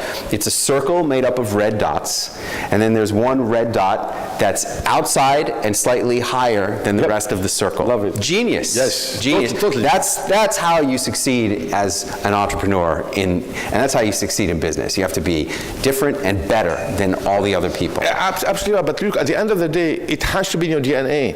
When Bill Gates says, I don't care about Harvard, I'm dropping out. When Zuckerberg says, I don't care about, I'm dropping out. But they have the character. They can be, not anyone can do this. A lot of guys would conform very well into Harvard Business School and become CEOs of big corporations. That's also success. It's a different kind of success. They're never going to become billionaires, but they're going to be very wealthy, you know? So it's really up to you. The thing is that a lot of people don't know about themselves. They don't do enough soul searching. This organization and others are here for people to think for themselves, not think what the others think of you. The charismatic and most successful people, are people who don't give a hoot about what people think or say about themselves. They don't care. They're just going to do it. I mean, no matter what. Now, do you have this or not? It's up to you. I just want to touch briefly on this issue of better. Because what is really better is a very subjective thing. Yes. It's very difficult, and you're thinking, oh, well, it's easy for you to say you have to be different and better, but how do you really be better? Well, you just use the 5 things. You go on TV to create the perception of fame. You become a best-selling author, which is easy. You win awards, which is doable. You speak at important places, which is doable. And you get photos with famous people to get that luster. And that makes you better. It's just that easy. Excellent strategy. Yeah. And pretty unique, yeah. Paul, go ahead, please. My name is Paul. I'm a board member here for the FBC. So I have a question for you. We didn't really talk about branding and politics, and in the past 2 or 3 years, it's really smart for you. You get Nike and Omer and all these different brands. They're aligning themselves pretty heavily with different organizations, and sometimes it's working, sometimes it's not. So where do you think this is going to go? How far is this going to go, and what's going to happen? Is it going to disappear? Because a lot of these brands are just kind of crashing and burning. Some of them are successful. Are you talking about corporate brands in politics, or what do you mean? I'm talking about celebrities endorsing politicians. I'm talking about corporate brands like Nike taking very particular stances. And they're drawing a very, heavy line, right? Between their audiences. Okay, so let's talk about Nike for a second. Do you think they didn't know exactly how that was going to go down? They baked that into the equation. They're like, all right, let's get all the Trump supporters upset. The stock's going to go down for a couple days, but the awareness and the PR we're going to get is going to be so tremendous. And then no one talks about a week later the stock was up, and they made all this money in advertisement on YouTube. And so that overall, the audience they're going after, the Kaepernick audience, became more invested in their brand, and they said to themselves, well, we want to take more of that audience market share, so let's do this. So that was a calculation. They were not surprised about that. Diabolic. So it's all about, like how you structure it and what's your intent in doing it. And in that case, they orchestrated that intentionally. Absolutely diabolic. I wrote a book called 21 Performance Secrets of Donald Trump, which really was about, I'm going to retitle that book and call it The Political Secrets of Donald Trump. Because really what he did was he applied celebrity entrepreneurship to politics, and I foresee that it has changed politics forever, and those entrepreneurs who can apply the celebrity entrepreneurship techniques of being primarily great on TV, great speaker, hanging out with celebrities, being a best-selling author. I mean, there's 4 of my techniques, and then he's won a lot of awards too, and winning awards is part of politics as well. Winning the competition, the election passion is an award in itself. So there's my 5 elements of celebrity entrepreneurship right there. And the ones who are going to embrace it are going to be our leaders of the future, and the ones who aren't are not going to be getting elected because they're going to be perceived as low energy. Yep. Like Jeff. Yes, Jenna. You want to say something? Yeah, I think it's very exciting. I think it's also an opportunity, not for, the Taylor Swifts of the world, but of, us entrepreneurs, because, it's an opportunity for your voice to be heard, and, you don't have to be like a politician or a political expert. And it's your right, to speak your opinion, to not accept the status quo. And it's not only your right, I think it's your responsibility. And I think it's an opportunity for us all as CEOs and entrepreneurs. If we want to make an impact, this is a huge opportunity. And I think it's only becoming more magnified over time, which I agree, it's not going anywhere. And it's a very exciting time.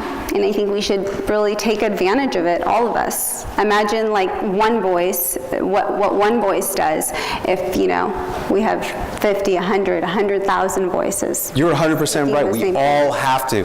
Every entrepreneur here has to embrace these branding concepts, because otherwise you are abdicating the space. You're not voting, and you're not taking action, and you're just letting whatever's going to happen.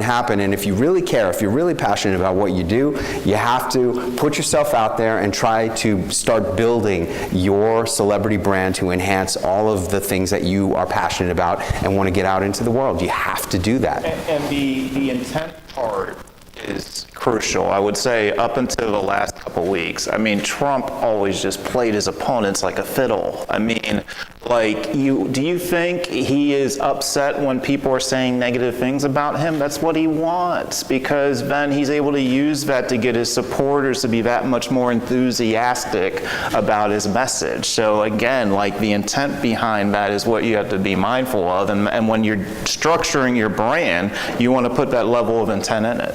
Now, that's what I'm trying to say. This is charisma. Charismatic people don't care what people think or say. Charismatic people are here to piss you off. The more they're going to piss you off and push those buttons, the more you're going to react. They want to go under your skin. The worst thing is to look at somebody and be indifferent. So, you know what, I'm yawning, I'm bored. I'm going to piss you off to the point whereby you're going to react. And that's just, Trump is a master at that. Right. Absolute master at that. Yes, sir. Hi. Yeah, so you talked about consistency a lot, but you're also dealing with new teams, right? So they're going to go off brand at some point. So how do you build resilience into the brand? I'm sorry, how do you build what? Resilience. I don't think you build these things. You either have it in your DNA or not. There are a lot of things they teach you. I'm going to teach you this at the entrepreneurial school of XYZ. They don't. You either are a born rebel, you're not going to take shit from no one, or you're going to keep taking all this crap from people and fine-tune it to their liking because you need to please them. You cannot be a people pleaser. You're not a politician. You're going to do what you want, armed and surrounded with the right people. Do it like this. People who tell me, I'm going to teach you this, teach you that. You don't want to teach this thing. You can teach some to a certain extent, but you don't. You either have it. You either are a rebel enraged who want to prove himself that you're the best guy out there, no matter what it costs, or you don't. These things are not taught. Like we're going to teach, we're not robots here. We're not robots. But it's not forever. I do believe that a lot of times for a man, when he meets the right woman, that changes the man. Yeah, that's a different story.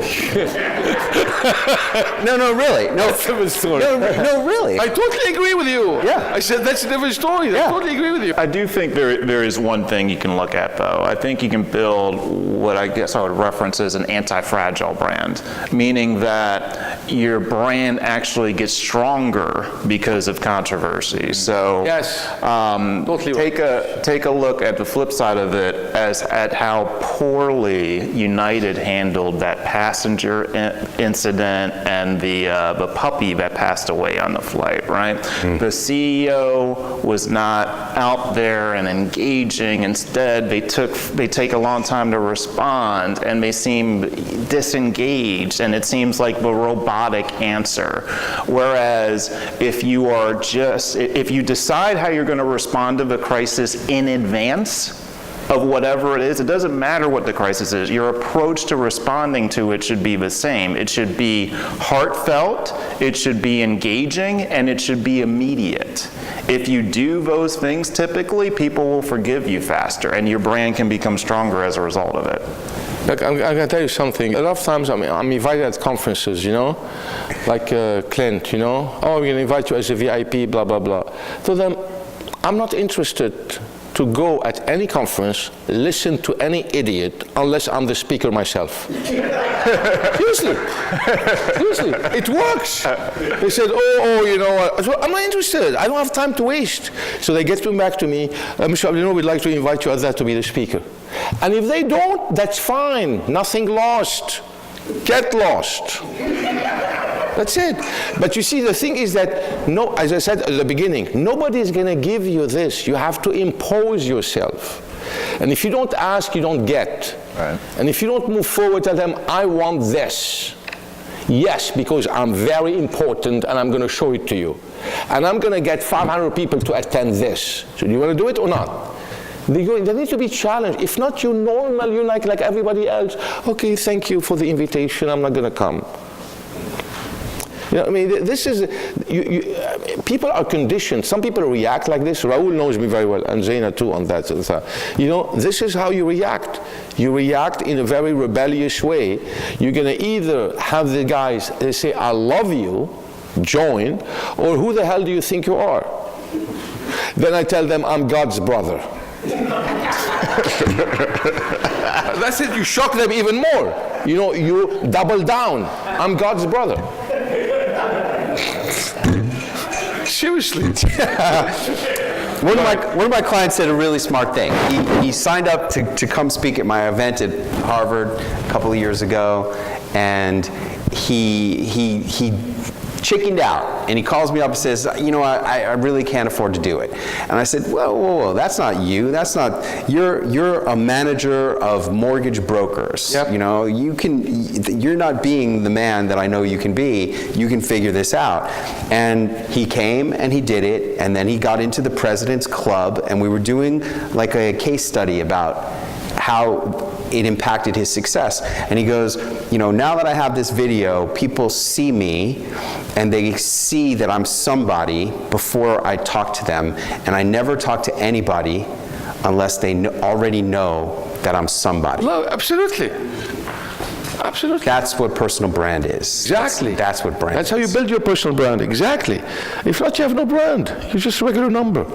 I agree, and that's also you establishing your value. Like, this is my value. You don't determine my value. I determine my own value. I'll give you an example. When I came to this country, you know, my name is not very easy. Ziad, you know, it's not that there's names that are much more difficult than that, but it's not easy.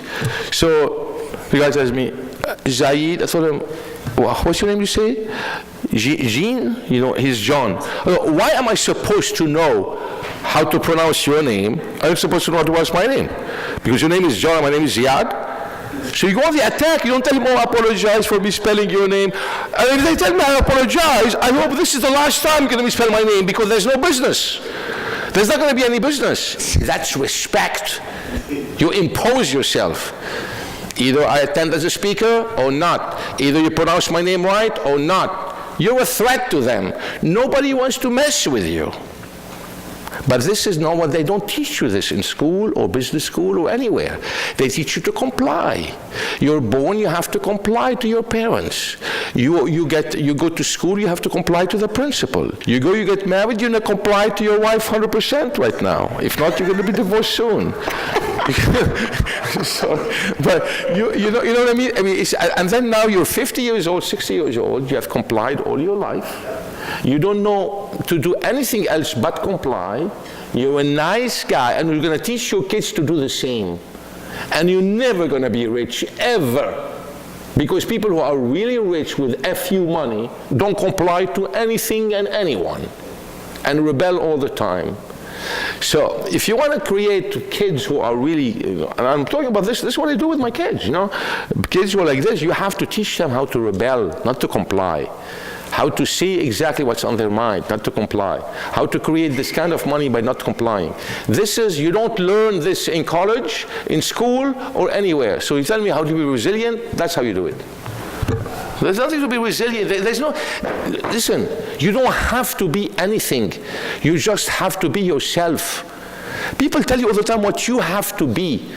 And you know what? I'm even more shocking to them, especially these guys with gray hair who go Harvard Business School. I'm a professor, I'm a dean. Ziad, I advise you to do that. I'll tell them, let me tell you something, my friend. An advisor for me is somebody who borrows my watch to tell me what time it is. So I don't need your advice, one.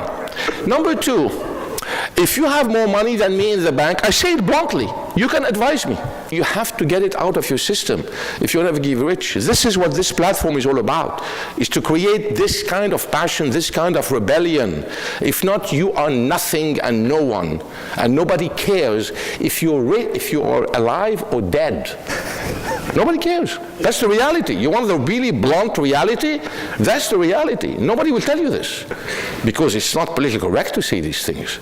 Because, you know, you think you're crazy. But I made it big time. That's what matters.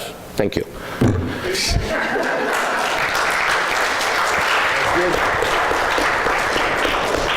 This is really what the finance policy is about, guys. It's really very important what we're doing here. It's extremely important, and I really hope we have your support, and you bring in your friends, and we start working on that, because this is the future. This is extremely important, and I really appreciate Clint's support, and Zana, and Raoul, and Noel, and everything, and all the speakers, all the panelists, all the board members. This is what we have to create. This is what matters. I met a friend. I met a guy a few days ago. He's here in the audience. And, you know, he heard a lot about me, I heard a lot about him. Very smart guy, comes from the intelligence community. And we started talking. We want to start talking business. I said, before we start talking all the business, I want to see what's in your belly. I want to ask you the really tough questions. I did, and he did. We totally connected. We're going to be best friends for life. Because this is the kind of guy I deal with. People, oh, you know, it's too personal. People, especially like the Chinese, excuse me, Daniel, they need to meet you 10 times to get to know you. I have no time to meet you 10 times. I really have no time. If I don't connect with you the first time I meet you, in the next hour, meaning we're never going to connect. So there's no need for these lunches and dinners, useless waste of time. There's no need for all this nice, be bureaucrat. This is what we're doing here. We are building a movement here. He's exactly right, because in today's day and age, we don't have time for 10 lunches. Exactly. The duration of attention is only a few seconds. They're only going to watch a video of a minute or 2 minutes or 3 minutes maximum, and you have to make your impact, boom. And that's why you have to have a powerful personal brand, and you have to know how to express yourself in a way that's going to penetrate and create an impression on that person, boom, just like that. I want to give you an example, and I will give you a small example, okay? I think you'll get completely what I'm saying here. I don't think there is anybody in the world, any company in the world that hires people the way we at Black Hawk hire people, okay? A lot of people, you know, show you resumes, they look good on paper, you know, went to Harvard, worked for Goldman Sachs, blah, blah, blah. I am not impressed. 1 minute, one question. You ask him or her this question, and the way they respond, I know exactly how this person is. No matter how they try to hide it and mask it, and some of them are very skilled at it and slick at it. Well, I'm going to get you in one question. What is the question? I'll tell you what the question is. The question is a stupid question, but it's intended to be like this, because that's how to see if he answers the question or not. The question is, what pisses you off? What pisses you off? Anybody who answers me the question or tries to answer me the question is already out, because he's trying to please me. He's trying to conform. He's trying to look good and nice and polite and politically correct. And anybody who tells me, what the hell is this question, is the kind of guy I want to hire. This guy is a killer, is a rebel. He has an independent opinion mind. He knows that my question is stupid. And he says it. This is stupid. Or better, what the hell is that? This is really stupid. This is my kind of guy. Because an independent mind, whereby 99% are gonna, oh, you know, what should I tell him? I read all these books about how to answer the interviewer. Oh, they want to comply with the interview. I cannot piss him off. No, that's wrong. That's the reverse. That's how you identify killer. Because at the end of the day, if I'm not at the office, I want my partners 16 killers. If I don't have killers with me, I can't rely on them. What, I'm going to rely on some idiot who's going to be outsmarted by some other guy who's going to talk to him and tell him this and that? Think different. Be different. They don't teach you this at any college, any school, anywhere. This is a school of hard knocks. This is a school where you make the real big bucks. This is a school where you buck the system and everything. This is where you say, I want to be a billionaire. Not millionaire, not I want to have my nice little house with a picket fence. Screw that. I want to be a billionaire. So how do you do it? You become the average of the 6 people closest to you. Who are these 6 people closest to you? What are they made of? What are they made of? This is how you have to start thinking. Now, this is very important here. This is what this is all about. It's not about giving speeches and things.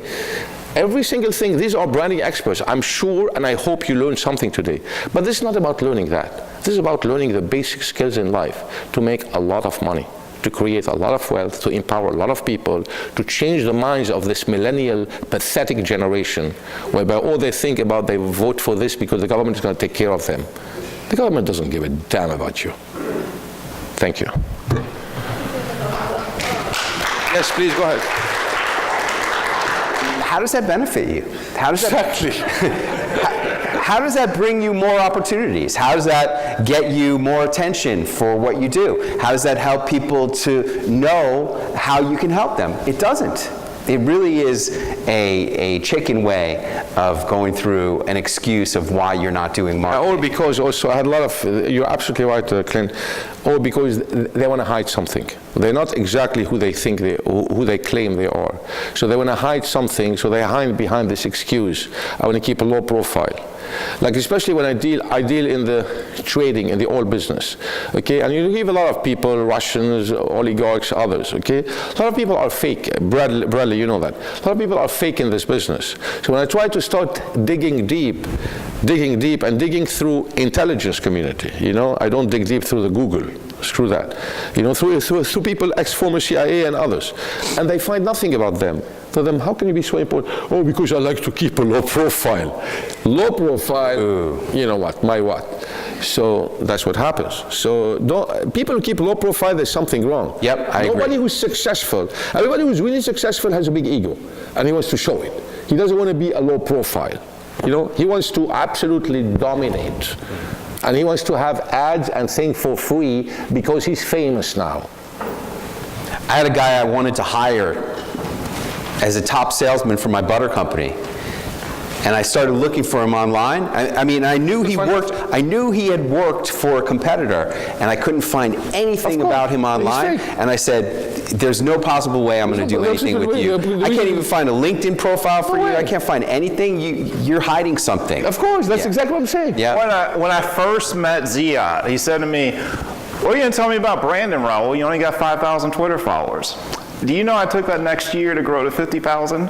Because I never wanted to hear that again. And even like, you know, we've been getting book deals for our clients for years. We've got an 87% success rate, largest publishers in the world. But someone asked me, why don't I have a book? So I got a book deal with Penguin. Book got featured in Forbes and Entrepreneur. I'm not always like all about that. That's not my focus, right? But I will do it because that is what's required. And I do have a story to share, and I want people to hear it. So it's not always about the ego thing either. I mean, like, if you're doing something good, why would you not want to share that story with people? Exactly. The best part is when some people tell you, oh, you know what, Ziad, I'm going to market you. I'm a branding expert. Okay, really? Okay. So how many followers do you So how many followers do you have on Twitter, LinkedIn? This happened recently with our Podcasters. Exactly. This is a podcaster. So this guy, I have this. I said, okay, how many followers do you have? He told me I have like 2,000, etc. He told me I have 200,000. So you're going to teach me how to brand myself? You need somebody to teach you how to brand yourself. I mean, and people don't even do the homework. Don't even compare how much followers do they have versus the people they're talking to. So at first you have to know what your size is before you go to the others.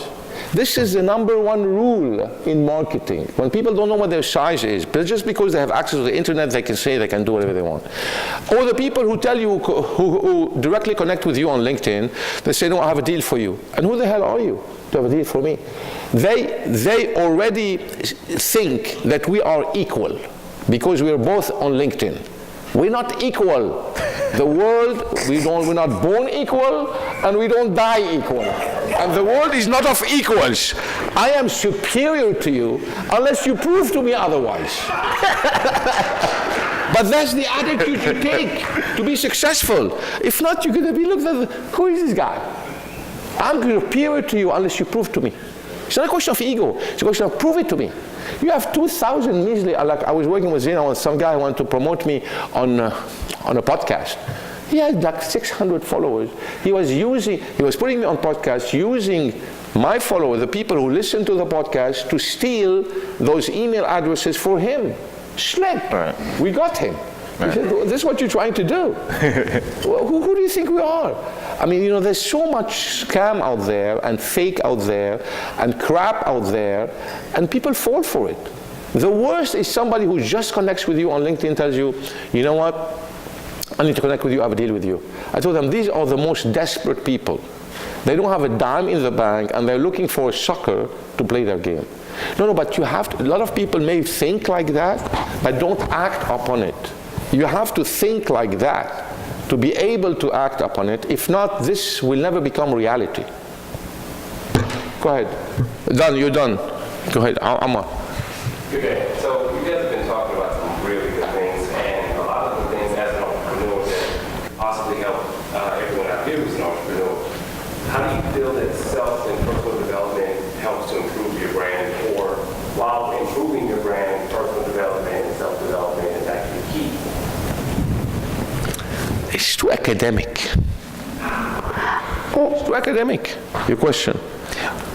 Personal development. What's personal development? Let me give it a little twist. Let me give it a little twist, because when I got invited to go on the Today Show, they wanted me to come on to talk about my personal development program, which is called The Last Year of Your Life. That's what they really wanted.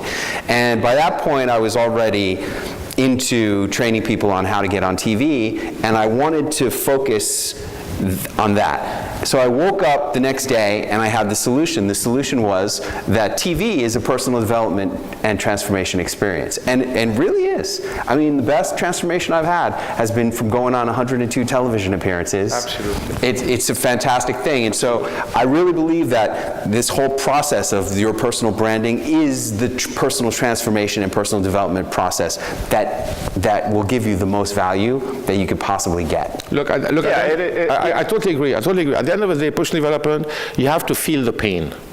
If you don't feel pain in your thing, you're not changing. A lot of people, 99% of people live in their comfort zone. They're happy in their comfort zone. Only 1%, even less, they're never happy. They're never satisfied. There's always more and more and more. They're never satisfied. These are the super successful, super smart people who are never satisfied. And all of them with the comfort. And they hear, oh, nice, I have a nice house, but I'm fine now. I can rest on my laurels. You can't. That's personal development. Personal development is keep pushing and pushing and pushing. It's war. It's war. This is a struggle. Life is a struggle. War, yes. Even if you become a billionaire, they have more headaches and more struggle than you and I. Yeah. So there's no level I've reached it. There's no reaching it. Well, no, it's not about reaching. It's just how do you find self-development helps not only to improve your brand, but also to bring you along the path? Well, I had a pastor say to me that you can't fire a cannon from a canoe. Yes. Right? So the stronger you are, the more you'll be able to reach to. Exactly. And the stronger the people you surround yourself with. Yes. And that doesn't necessarily mean clones of you, but things that you lack, right? Or things you can work on, and you're able to identify and know them. That's also power. Okay, guys, one more question. We have to go. There he is. You're it. It's not Joe. You're it. Go ahead, Brady. Ziad, thank you, first of all. I've known you for years, and you've been telling me to get my ass here. So finally, yeah. I've made millions and lost millions. I have tried to be an entrepreneur over the years, and now it's like, okay, now I got to play it safe. But at my stage in life, I am sick and tired of playing it safe. So when Ziad started talking about playing it safe, I'm tired of playing it safe. If you've got a history of being able to accomplish things and make life happen, how do you get unstuck from being in the safe zone to move into the entrepreneur zone and really make a difference with what you want to do? I'm stuck right now, and I'm trying to get unstuck. I'm going to give you my answer, then I'll leave it to the experts here on the thing. It's by connecting with the right people. It's all about people who can have either a good, great influence on you or a bad influence. And you have to be able to detect this very quickly. You have to be able to vet them very quickly. By the way they react. The more, not like 10 times with the Chinese. I can never do this with Chinese, Daniel. There's no way I can do this with Chinese, ever. You know, it's always if they like you, after they sit down, they smoke, they drink, they eat, it never works. So you have to connect very quickly. Is this guy for real? You have to test him. You have to throw some things on him. You wanna, I mean, it's all about people, and there's people connected about the wrong things. They tell me, you know what, Ziad, do you invest in this company or this technologies? I don't invest in technologies or industries and companies, and we invest tons of things in a lot of things. I invest in people. I invest in people. I have to feel confident with the people I deal with. It shouldn't take you much. This is the biggest art of all. You know what? Even when I hire people, everyone can learn a skill. It takes you 6 months to learn a skill. It's not brain surgery, I mean, unless it's brain surgery, but you know, the regular stuff, business, it's not that complicated. But it's not that you have to see exactly what makes him tick, what drives him. Is he going to be loyal? You have to test him. You have to test him. People don't do that. Oh, because they want to be, you know, it's not nice to do that. Or because they've been taught, some parents or some idiot professor out there, you know, that you shouldn't do this and that. Take out all the conventional stuff. Clean up all what their parents taught you. Clean up everything. Not what their parents taught you in terms of values, in terms of business thing, you know, because they're not business people, unless your parents are really business people, top-notch business people. But if they're not, clean up what they taught you, because they don't know what they're talking about. They talk about value. I mean, I'm not talking about the belief and the value and the religious and the, no, I'm talking about business. Clean this up. It's not, don't tell me I'm unstuck. Nobody's unstuck. But you don't want to change because you feel comfortable in your comfort zone. This is your comfort zone. Now you like where you are. Don't be happy. With your comfort zone, So unless you get really old like this, go there in your room, break something, do that, get it out. I update my Rolodex every month. I clean up a lot and I add a lot. I spend like a lot of time on that. You know, a lot of people don't do that. And you know what, they're afraid of cleaning up the Rolodex because, oh, you know, I've known this person for 20 years. How can I remove him? Screw him, remove him. Out. Clean up. People change with times. People you know 20 years ago, they may have been the same, or they may have been much better, and others have regressed. So what, you're going to stick to them because of loyalty? You don't have time for this. Your life is limited. Your time from here is getting shorter and shorter. You have limited time on this earth. So this is how you have to think like very pragmatic, very business-like. This is the kind of stuff I love them to educate in schools and colleges. They don't. They don't educate this stuff. This is the most important stuff. People have wasted lives chasing rainbows that will never materialize and saying what you said, I'm stuck. How do I unstuck? Pathetic. I talked about this on the Today Show. They said, you know, we can make all kinds of plans. Willie Geist asked me this question. You can make all kinds of plans. You know, we want to climb to the top of the highest mountain, but how do we keep from getting stuck and out of the gym by the end of January? And I really do believe this. And it's helped me tremendously in my career. I've invested a lot of money in mentorship with successful people who have done what I wanted to do, and they could guide me in a direction that I wanted to go. Absolutely. Okay, now you could do it with tapes. Like I bought Carlton Sheets, and I bought Rich Dad Poor Dad, and I bought, you know, and the next thing I bought was a fixer. And then I became a real estate entrepreneur. Okay? And in my intellectual property career, you know, writing books, DVDs, teaching seminars, working with, you know, coaching people, that came from investing in mentorship with guys who were doing it. And I studied with them, and I studied them, and then I started doing it myself. And I really honestly believe it. If you want to do a certain type of entrepreneurship, get a mentor who's really doing it, not just teaching you a syllabus like a lot of them do, but actually still doing what they're teaching, and then pay that person a lot of money, and hopefully they'll take you on a good ride and promise you some real results the way we do. And I totally agree with what Clint is saying. You know what? And if you are the mentor, because, you know, you can be the mentor too, because your failures, you have learned from your failures. Right. You only learn from your failures. You don't learn from your successes. From your successes, it goes to your head. You think you're too important, and you start making mistakes. You only learn from your failures. So if you want to be a mentor, don't do it for free. Do you know how many people come to me? I want you to be my mentor. I don't work for free. This is how much you charge. Now, if the guys are willing to come, I'm committing my time, you're committing your money. There's no, I want to pick your brain, Ziad. No, it's very expensive to pick my brain. So, I mean, but you have to position yourself the same way. You know, you have to, like, you know, the speaker, I want to be a VIP. No, I want to be a speaker. No, you have to start stepping up to the plate and affirming your value. If you don't affirm your value, who's going to affirm your value? Nobody. In my book, Fire Starters, we talk about this concept called cognitive convergence. It's the ability to take a previous success you've had in your life, pull it into the current moment, and assume you'll be successful because of it.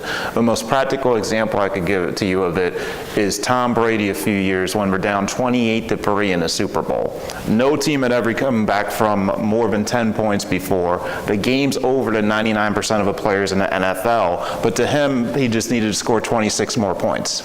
And because of that, his team bought in, and they ended up winning. So it takes that level of mentality. And so what if you lose? So what if he had lost? He would have just came back the next season and won the Super Bowl next year. So what if you lose? Who cares? You just win next time. Okay? Thank you very much, guys, for coming. Yep. I hope you enjoyed it. I hope you'll be supporting us more in the years to come. Our next event is going to be on February 26, 2019. It's going to be about smart cities, investing and building smart cities, with a great panel that's going to be joining us. So you can mark your calendar, February 26. Happy Thanksgiving, Merry Christmas, Happy New Year. Everything. All the best. Now go and kick some ass. Yeah. All right.